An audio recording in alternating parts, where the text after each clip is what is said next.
Et si on faisait une petite trêve dans cette journée numéro 10? En plus des différents matchs que l'on vous propose aujourd'hui, il y avait un match qui était postposé depuis la journée numéro 9 à celle-ci. Eh bien, on va pouvoir le commenter dès maintenant. Ouais, un petit Wasteland Beveren Eupen. C'est vrai qu'un Exact. match normalement assez équilibré sur papier, donc c'est vrai que ça peut être intéressant. On peut voir pas mal de buts, on peut voir des belles actions, des choses.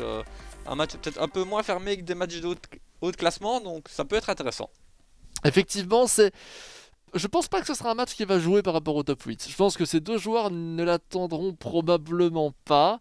Je suis peut-être un petit peu pessimiste, notamment pour le cas d'Eupen, qui, on le rappelle, a un match en moins dans cette compétition pour l'instant et qui, malgré tout, a déjà 6 points. Mais j'ai quand même encore quelques doutes. J'ai l'impression qu'il n'a pas le niveau pour atteindre ce top 8. Il peut encore me faire démentir, mais il faudra me faire démentir sur d'autres matchs que celui-ci parce qu'il affronte Waasland Beveren.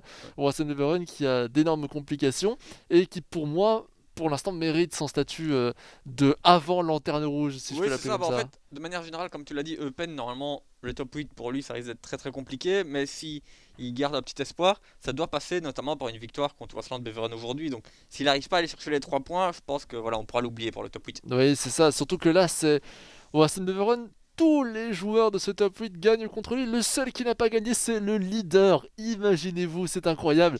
Zulte Game, premier au classement général. 8 victoires sur Ouais. 9 matchs, un nul Mais en fait, contre Waasland il a Beveren. tellement simple, il s'est dit, ouais, on va lui donner un petit point, on est gentil. Ouais, bien sûr, on va faire passer ça comme du fair play, Xavier.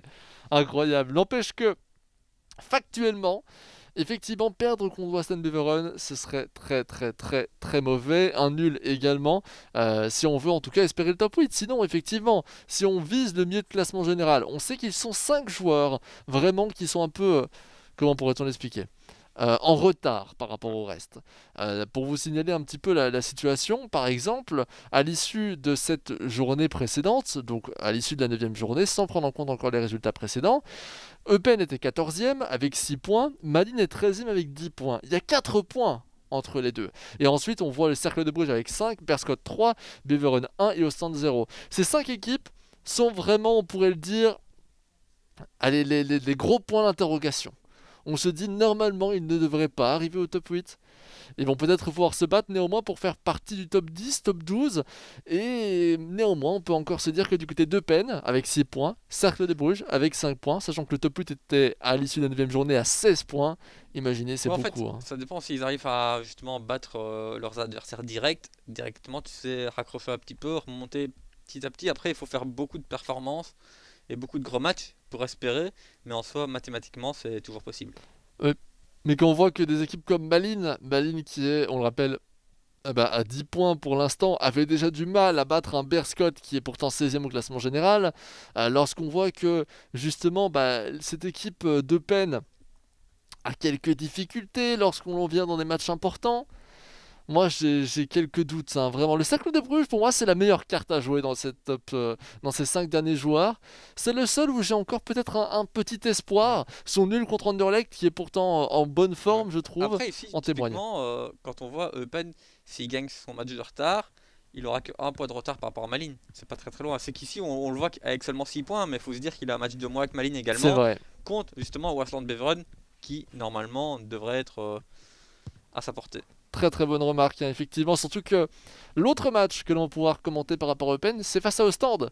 Et ça devrait être normalement des points de prix pour Eupen. Mais attention, on vous l'a montré avec le match de Berscott. Rien n'est fait avant le sifflet final. Et encore moins avant même le sifflet de démarrage. Oui. Hein. Evans, pour aller chercher Clincher, on sait aussi que ça lui tiendra beaucoup à cœur, je pense, au joueur de Waasland Beveren d'aller prendre des points parce qu'on le sentait particulièrement déçu de ses performances. Très triste de ne pas pouvoir représenter son club comme il le voudrait, je pense. Donc il faut voir ce que ça va donner. C'est un match très ouvert sur le papier. Ouais. Beaucoup de choses sont possibles. En fait, je pense que Waasland Beveren, surtout mentalement, où il a beaucoup travaillé, qu'on voit dès qu'il encaisse un but, il a tendance à sortir de son match un peu. Ouais, c'est le problème. Hein. Kayembe. Kayembe a directement à la profondeur pour Hendry, créant déjà du danger dans le rectangle peut-être de Waasland Beveren. Passe en retrait, Leco, qui vient tacler pour cette première incursion dans le rectangle adverse. Peters directement au premier poteau. Plus au point penalty. Kayembe qui vient tirer, finalement arrêté par Verstraat. Et le corner qui va être joué rapidement à la Rémoise avec Nu. Nous, toujours avec Hendry. Hendry, qui n'est pressé par personne. Hein, c'est vraiment le gros souci de Beveren. Hein. On vous l'a cité durant tous les matchs précédents, mais il ne change pas ce problème. C'est qu'on ne fait pas de pressing. On est à chaque fois en train d'anticiper les trajectoires de balles de l'adversaire. Alors, face à un joueur qui est très construction, ça peut marcher. Style sur le Tower Game. Oui. Contre un joueur technique, ça ne marchera pratiquement jamais. Non, c'est vrai. Allez, Luco. Pour Clinch. Allons chercher Frey. Et KMB qui vient tacler. On va la récupérer quand même. On va la garder plutôt. Et chercher De Fourni qui va changer d'aile. Avec Adriano. Eh bien, est-ce que tu as de ton côté un petit pronostic sur ce match? Moi, j'ai envie de dire 3. 3-1 pour Open, je suppose. Oui. Et toi? C'est vrai qu'il pourrait y avoir pas mal de buts dans ce match. Allez, je vais peut-être pas aller jusque là. Je dirais 2-0. Après Jack. Goal. Pourquoi est-ce qu'il pourrait y avoir plein de buts dans ce match? C'est parce que Beveren son problème c'est la défense, son point fort c'est l'attaque. Attention à nous, attention à nous, attention à nous. Ngoy qui vient aller marquer cette reprise de volée immédiatement. Cela paye du côté de Penn et déjà le petit soupir de soulagement qui montre bien que ça a son importance. On se rapproche de mon pronostic, on a dans le premier but. J'ai un petit peu peur pour mon pronostic effectivement, mais c'est vrai que quand on analyse un petit peu la situation, on sait que Beveren a une défense très moyenne, par contre a une plutôt bonne attaque, ce qui pourrait lui permettre de marquer au moins un but dans ce match. Et du côté de Penn, on a tendance à beaucoup marquer face à des adversaires qui ont une défense un peu faible. Un peu faible, ouais. Ouais, c'est ça. Donc c'est vrai que maintenant que tu le dis, on pourrait même aller jusqu'à 4-1. Ah, peut-être. Ça, on verra. Allez, le gauche, sollicité avec Saint. Je prends assez mal d'ailleurs son nom, je ne le connaissais pas ce joueur, mea culpa. On garde ce ballon avec Saint justement pour Verstraat. Avec Heymans, Efford et Peters qui vient tacler en relançant vers Ngoy. Ngoy qui aura déjà créé son petit danger. Attention, elle est magnifique cette passe, hein. Vraiment le long de la ligne de touche avec cette profondeur de nouveau pour aller chercher Premjak maintenant. La passe en retrait un peu trop précipitée peut-être Xavier. Oui, par contre il faut vraiment que Beveren... Eupen il a toujours la même action en fait. Tu vois qu'il cherche la profondeur sur la ligne et il attend ça. Donc je pense que Eupen doit anticiper et déplacer son joueur pour couper cette trajectoire de passe. Et pourtant c'est ce qu'il fait d'habitude, hein, justement, couper les trajectoires de passe constamment. Donc c'est assez étonnant qu'on ne le voit pas justement déjà en train de prévoir ce genre de perspective. Et en parlant de perspective, oh non. Parce qu'encore là, on voit que le milieu de terrain de Eupen, il attend le ballon, il attend. Et on voit le joueur qui part. Donc tu sais qu'il va faire la passe. Par contre, je me permets de changer de sujet, mais ce qu'on vient de voir là devant votre écran, c'est la raison pour laquelle on est en train de voir un match en dessous du top 8. C'est vraiment de la précipitation. On ne réfléchit pas assez nos actions, même face aux erreurs de l'adversaire. Ça me rappelle Zeror. On avait une erreur un peu similaire qui avait profité à Zeror. Il avait construit autour de ça. Du côté de Penn, on tire direct. Oui. Il faut se poser un petit peu plus dans son jeu des deux côtés. C'est pas toujours évident, mais effectivement, tu as raison. C'est ça aussi qui fait la différence. Et oui. Beck, ça permet au moins de bien vérifier cette différence de niveau et se dire qu'il y a quand même un sens au classement général de cette compétition pour l'instant. Hendry pour Premjak maintenant. Le tir de Premjak, la tête de Goy et le but. 2-0, les contre favorables. Beveren évidemment un petit peu dégoûté de ce qui est en train de se passer. Après, au vu de l'action, ça méritait quand même le deuxième but. Hein. Oui, c'était bien fait. Hein. Premjak aurait même dû marquer directement, c'est pour ça que je te rejoins. Il aurait peut-être dû tirer premier poteau, je pense. Dans cette position-là, c'est peut-être un petit peu mieux, mais bon, après... c'est rare qu'on y pense. Hein. Voilà. Après, au final, l'important, c'est de mettre le ballon au fond, et c'est ce qu'il a fait, donc 0-2. Un bon résultat, un très bon résultat pour Eupen. On va voir ce que ça va donner pour la suite. Est-ce qu'on va changer quelques petites choses du côté de Beveren? Il va falloir le faire, c'est en train d'être fait pour être exact. Je me demande si du côté de Penn on a peut-être un coach. Je ne sais pas du tout si, même du côté de Beveren, hein, je ne connais pas très bien encore l'écosystème de ces clubs. S'ils ont des managers, des coachs pour les aider en plein match, j'ai l'impression que non. Non, je pense qu'il y a certains clubs qui en ont, hein, justement, comme à Saint-Tron, à Louvain, je pense aussi. Je pense avoir vu Eonel discuter avec quelqu'un. Ou Berscott, dans une moindre mesure. Voilà, je suis pas sûr qu'il soit là souvent, mais Arnhem pourrait faire office de coach. Mais après, c'est vrai que du côté de Beveren, j'ai l'impression qu'il est un petit peu seul. Et du côté de Penn, je ne sais pas, mais on dirait même. Et pourquoi pas Boris Lambert? Ah, pourquoi pas. Qui voudrait bien faire d'ailleurs. Oui, c'est ça. Efford qui prend de la vitesse et arrêté par Myang qui finalement Efford s'est effondré sur le sol sur votre droite. et Eupen va tranquillement conserver le ballon. Mais regardez la même chose. On a tout reculé, tout l'effectif, mais avec une seule passe, on a passé toute la défense. Et là, ça peut créer le 3-0. Hein. Ah, ça peut créer le 3. Je le vois venir, double contact. Et non, non. Par contre, on fait trop d'erreurs aussi du côté d'Eupen. Hein. Il y a des erreurs offensives qui ne doivent pas arriver. Et là, on commence à sortir de son match du côté de Beveren. Ça se voit. Ça se voit. Et même ça, voilà. Mais ça va rentrer. Mais il n'y est plus. Bon, au final, je pense que j'étais un petit peu trop gentil avec mon pronostic de 3-1. Et ça va tourner mal. Ça va tourner mal, je le sens bien. Plutôt, je le sens mal en l'occurrence. C'est 3 buts à 0 pour Eupen. En fait, ouais, la question dans ce match sera peut-être plutôt est-ce que Waasland Beveren va réussir à inscrire un but ou pas? Oui, je pense. Mais j'ai peur de la Brésil. Si tu vois ce que je veux dire. Ouais, c'est vrai que malheureusement. Beck. Et évidemment, Eupen ne va continuer d'en mettre. Hein. La différence de but à son stade, c'est très important. Kayembe pour aller chercher Ngoy. La petite fin de frappe d'Ngoy. Et finalement, Verstraat va récupérer ce ballon. Il faut rester focus. Il faut que le mental soit là du côté de Beveren. Sinon, ça va vraiment, je pense, mal finir pour lui. On est en train de perdre 3-0. Si l'adversaire a mis 3 buts en une mi-temps, pourquoi n'en serais-je pas capable? C'est vrai. Après, il faut montrer d'autres choses que ce qu'il nous a montré en première période. Je vais peut-être paraître un petit peu méchant en disant ça, mais c'est la stricte vérité. Il faut pas montrer d'autres choses, il faut montrer des choses. C'est vrai. Non, t'as raison. Tout court. Je suis peut-être très critique. Hein. Je me suis rendu compte en me réécoutant dans des matchs de Waasland Beveren que j'étais très critique envers ce joueur, mais il n'y est pas. Regardez les statistiques. Ouais. Et on est en train d'affronter un joueur qui a que 6 points dans cette compétition. Non, mais je pense que voilà, de manière générale, du côté de Waasland Beveren, c'est vraiment la concentration et le mental qui fait défaut. Qu'on voit sur chaque petite passe ratée ou quoi. Certains joueurs sont plus expressifs que d'autres, je ne dis pas, mais malheureusement, on a vraiment l'impression qu'il n'arrive pas à être focus dans son match. Par exemple, on prend l'exemple de Eupen, il rate une passe ou quoi, on le voit pas bouger. Et il y en a beaucoup, Zairor, pareil, énormément. Tandis que Beveren, il rate une passe, on va le voir s'énerver ou autre. Et je pense que c'est dur de rester dans son match avec des attitudes pareilles. Attention à Eupen, mais tu as bien fait de souligner ce propos. Et moi, je me rappelle très bien qu'il y avait pourtant un potentiel. Dans son premier match face à Nycom, face à la Gantoise, il avait certes perdu 3-0, mais je me souviens avoir eu une petite discussion avec Nycom qui me disait il n'avait pas l'air si mauvais. Mais il devait s'améliorer, il devait continuer de jouer et d'améliorer son jeu. Mais il disait que Waasland Beveren était honnêtement, il avait du potentiel. Mais là, malheureusement, on ne le voit pas ce potentiel. Ouais, voilà. Bon, là, il y avait quand même pas mal d'idées. Hein. Cette profondeur était plutôt bien tentée. Le contrôle de la poitrine de la part de Koita était assez intéressant. Mais rien à faire pour l'instant. Par contre, là, si Eupen s'y met, attention, Frey pour aller chercher Albanese et enrouler. La petite enroulée d'Albanese. Là, ça peut relancer le mental, mais c'est hors jeu. Oui. J'ai hésité quand j'ai vu la position d'Albanese. Ouais, il était quand même, je pense, un bon maître hors jeu, mais. Après, c'est vrai que l'assistant a mis un petit peu de temps à lever son drapeau. Ah, mais quand on ne sait pas, je préfère dans le doute commenter comme si c'était un but. Et me faire avoir avec peut-être certains d'entre vous également. Adriano.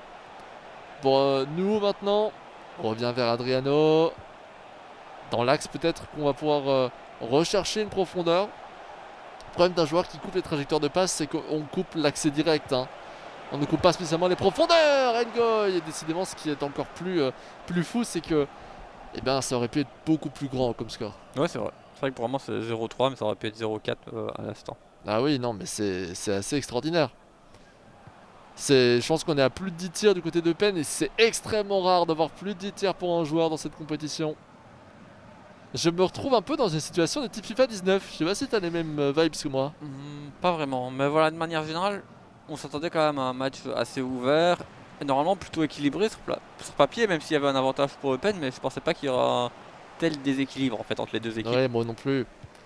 Moi non plus, tu as raison. Et par rapport à ma comparaison d'ailleurs par rapport à FIFA 19, c'est pas par rapport au jeu en tant que tel, hein, le jeu n'a pas changé. C'est au niveau du fait qu'à l'époque, j'avais l'impression qu'il y avait beaucoup de tirs, beaucoup plus de tirs que dans FIFA. Ah, peut-être. On avait beaucoup de tirs de loin aussi, hein, les finitions synchronisées. Oui. Je pense que vous vous en rappelez comme nous, et cette profondeur qui finit par sortir. Relançant peut-être Eupen, 3-0, 62e minute de jeu. On peut aussi sécuriser la marque hein, du côté d'Eupen, on sait jamais. Mais si on veut encore y croire du côté de Beveren, là il faut marquer, sinon là on pourra peut-être presque le dire, voire même mathématiquement. On approche des journées, on va pouvoir le dire mathématiquement. Alors combien de points on peut encore prendre si on perd ce match? Il va falloir faire un petit calcul. Je connais pas ce calendrier. Ah, qu'on peut encore prendre. Tout court, oui tout court. Ah bah il mathématiquement. restera 7 journées de compétition, x 3, donc voilà. 7 x 3, 21 points. Je pense que le top 8 ne sera pas encore à 21 points durant la journée précédente. Mais ça voudrait dire que tout le top 8 doit commencer à perdre tous leurs matchs. Donc là, je pense qu'on pourra dire que c'est terminé pour Wassenbeveren à l'issue de cette défaite. Pour le top 8. Évidemment, la compétition reste encore très très longue. Enfin, très très longue. On a passé la moitié désormais. Mais il sera tout de même important de bien gérer. Oh, par contre, ça c'est très bizarre ce qui vient de se passer. Prepjack toujours. On coupe bien les trajectoires et on fait le mauvais choix en levant ce ballon. Eupen s'en rend Je compte. m'attendais à une retournée d'Eupen. Et pourquoi pas un coup du scorpion, tiens, on n'en a pas encore vu. Football champagne. Le fameux football champagne.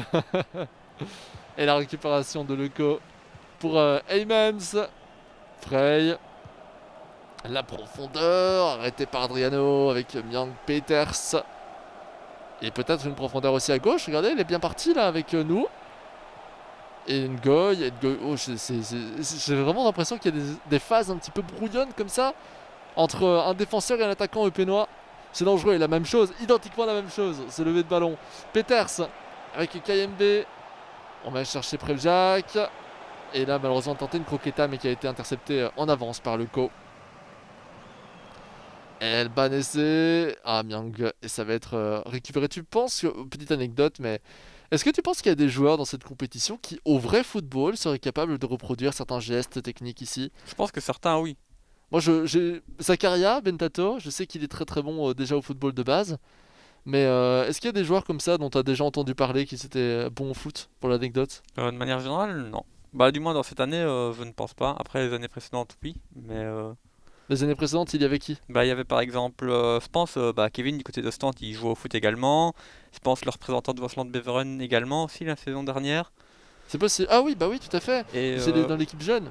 voilà, donc il y en avait d'autres. Donc après, je les connais pas tous. C'est vrai que je pense pas forcément à tout le monde, mais de manière générale, je pense qu'il y en a certains que oui, ça doit être ils doivent en être capables. Attention, Sinani, oui évidemment on n'a pas encore l'occasion de jouer avec tous ces joueurs au vrai foot. Ce serait une belle animation, encore un petit clin d'œil à Eleven, faire une vraie partie de football avec l'ensemble des joueurs une fois le Covid terminé et bien derrière nous. Ce serait une chouette petite manière un petit peu ludique d'en apprendre plus sur eux. Et j'espère évidemment qu'on sera invité non seulement pour commenter mais aussi pour jouer le match, Xavier. C'est vrai, ça serait sympathique. Ce serait vraiment très chouette. Cools, 80e minute de jeu. Au moins on n'aura plus eu beaucoup de buts finalement dans ce match. Ça n'aura pas tourné à la correction pour Eupen. Peut-être un quatrième ici sur cette action avec Ngoy. Ngoy, oh le double contact. Double contact pas exactement, c'est pas le même geste identique, mais on est sur la même idée en tout cas en termes de geste technique. Ngoy. Ngoy qui va chercher Koné la feinte et décidément, il y en aura eu des tirs croisés qui sont sortis alors qu'on pensait tous qu'ils étaient dedans. C'est vrai. Au final, ça reste 3-0, on sera aussi proche de ton pronog du mien en fait. Ah oui, On finalement, oui. de côté. Tout à fait. Je m'attendais quand même à ce que Beveren marque finalement. Après réflexion et après avoir vu le début de match, mais visiblement ce n'est pas encore pour tout de suite. Quoique, non, Myang va récupérer Amat et maintenant Peters. Lançant une chouette profondeur vers Ngoy et c'est du 2 contre 2. Malgré la formation beaucoup plus offensive proposée par Waasland Beveren, eh ben, ça n'aura pas donné beaucoup de succès. Et là on est en train de faire trop de chichi. Heureusement qu'on mène 3-0, mais il y a trop de chichi proposés par Eupen. Une passe en retrait, c'était but. Ouais. Après, je pense qu'à 0-0, il n'aurait pas tenté autant. Et je pense que ça le permet parce que justement c'est 3-0, donc il se dit ben autant essayer, autant s'amuser un peu. S'amuser, je sais pas, mais en tout cas tester des éléments qu'on n'a pas encore pu essayer de base dans cette compétition. Hendry sur la droite, ce sera la dernière action de ce match. Oula, c'est bizarre, ça n'arrive jamais en théorie. C'est très étonnant. Mais enfin, l'arbitre qui siffle la fin de ce match. 3-0 au profit d'Eupen. Un match qui aurait été mené de bout en bout et en Waasland Beveren, on peut le dire, plutôt décevant. Oui, plutôt décevant. En fait, c'est dur à dire si c'est Waasland Beveren qui a été décevant ou Eupen qui a fait un gros match. Mais en tout cas, on a vraiment vu une différence de niveau entre les deux joueurs. Et on ne s'attendait pas forcément. Enfin, on se doutait que Eupen était supérieur, mais je pensais pas autant supérieur. C'était un match qu'on annonçait quand même comme relativement équilibré. En tout cas, quand on regardait le classement général, il faut aussi savoir que Eupen a parfois été un petit peu mal payé dans cette compétition. Donc il y a peut-être également ce point-là à prendre en compte, mais on voit encore une différence de niveau de jeu, même dans le bas du classement général, ce qui pourra permettre justement de mieux comprendre le classement à l'issue des différentes journées qui vont suivre. Et si on revenait rapidement sur les scores précédents, Xavier, t'en penses quoi? Ouais, pourquoi pas, c'est vrai qu'on a vu quelques petites surprises, Bah justement, on a vu le 1-1 entre Genk et le Berscott, qui est quand même une grosse surprise. La Mhm. victoire du club de Bruges 3-2 contre Louvain également. La victoire d'Anderlecht 1-0 contre Mainz, justement contre Courtrai. Un gros choc de cette journée de compétition. Au final, bah, les Mauves qui ont pris les 3 points, qui remontent très bien en classement. Donc voilà, pas mal quand même comme journée de compétition pour Très le très moment belle journée de actuellement. compétition qui va encore continuer. On vous l'a dit, c'était un petit peu la trêve, hein, le match transition, vu que c'était un match qui avait été reporté durant la journée précédente. Vous reverrez évidemment le joueur de peine durant encore une confrontation. Si je ne me trompe pas, c'est la prochaine, mais dans le doute, en lançant avant cela une capsule sur Miran Selim. Miran Selim, le joueur de Malines. Ça n'a pas changé, on continue de le voir au fur et à mesure. Si vous nous suivez sur YouTube actuellement, il y a une vidéo complète de présentation justement par rapport à ce joueur où toutes les capsules sont rassemblées, mais nous on les répartit sur le flux en direct si vous nous suivez, notamment devant votre télévision. Écoutons ça tout de suite.